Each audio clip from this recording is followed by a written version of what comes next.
You reported live from Brett Favre's front lawn in 2009, correct? Yes, during his retirement, unretirement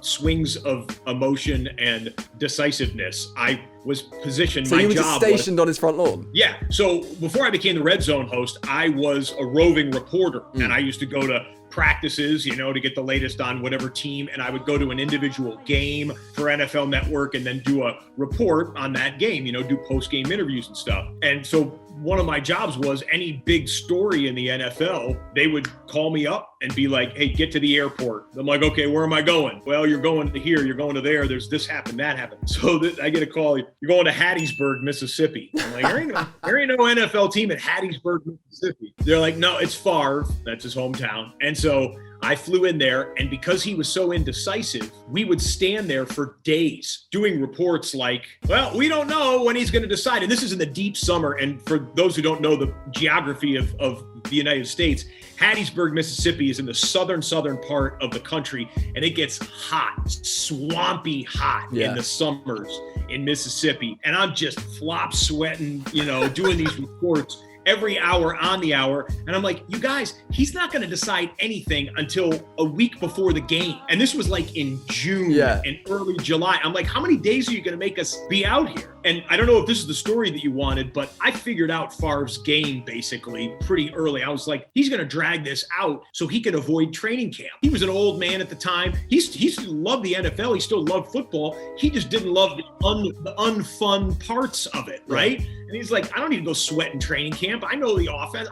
I'll call my own shots. I'm a Hall of Famer, like that type of thing. So I'm like, you guys, that's what he's going to do. He's going to wait until the week or two before when he wants to, get himself in shape. We had done reports this entire week. It was Monday through Friday, and literally we're sweating. Everybody's there's fire ants in his driveway. You got to watch out where you're stepping.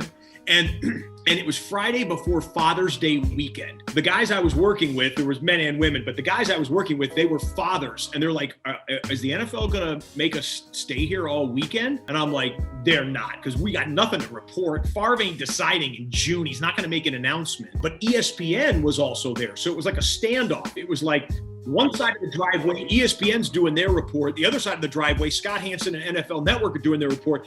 And I was like, can we leave to my bosses? And they're like, is ESPN still there? And I was like, yeah, you ain't leaving. And ESPN was asking, hey, can we leave? And they're like, is NFL Network still there? Yeah, you ain't leaving. So it was this stupid standoff. So here's what I did. I called up Bus Cook, who was Brett Favre's agent at the time. And I said, Bus, look at your watch. It's Friday at like 2 p.m. It's Father's Day weekend. You and I both know, and this was off the record, okay? I can tell it years later, I can tell it, but I didn't say this on the air. Bus, you and I both know that he ain't deciding. He ain't making a decision.